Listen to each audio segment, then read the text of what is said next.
to 3-second latencies that the Tokyo Stock Exchange had.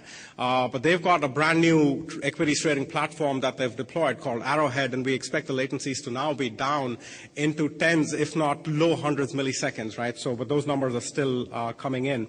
And from the connectivity, then you build execution algorithms on top of that, direct market access, which is the ability for the buy side to completely bypass the sell side and go connect directly with the exchanges, and direct strategy access, which is for the buy side to be able to execute algorithms that are being sold to them or that are being given to them by the sell side in return for order flow.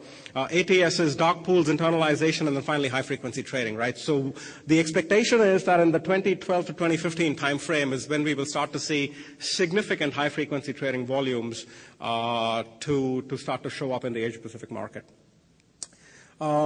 So last couple of slides on how we inside of Oracle view the low latency trading ecosystem. So what we are seeing essentially, if you go from the top, is the trading venues that I've mentioned. So things like exchanges, ECNs, ATSs, so on and so forth. With the market data coming in, and then tick capture engines sitting on one side, filtering engines, algorithmic trading engines, order management systems, smart order routing, and then finally the orders being routed to the appropriate trading venues. And on the left-hand side, what you're seeing essentially is risk management with, pricing positions and so on. So if we were to overlay existing products on this, you will see things like Thomson Reuters, Wombat sitting in the market data space, KX, which is one of the kind of leading tick database providers, so on and so forth.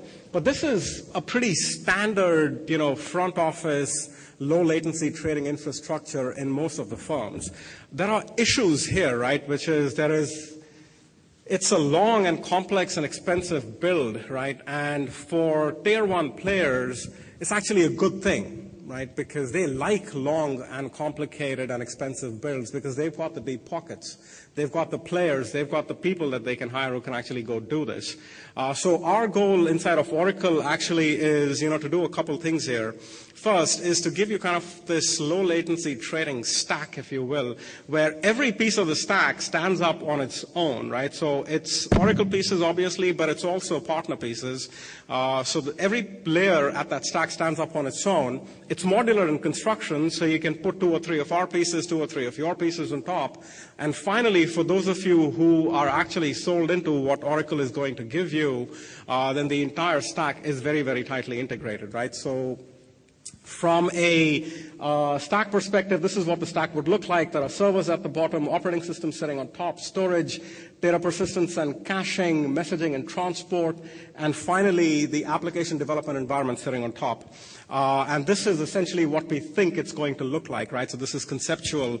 We started work on this about 6 to 8 weeks ago, but we are hoping to deliver something to you by the end of this year, which is a tightly integrated stack. So servers, operating systems, storage, which come from Sun Microsystems, which Oracle acquired a couple months ago.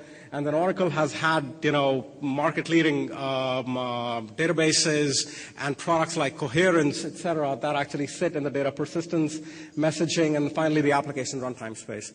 So that was the last slide that I have, and I just wanted to quickly run through what we see as trends in the industry and what Oracle is trying to do to address these.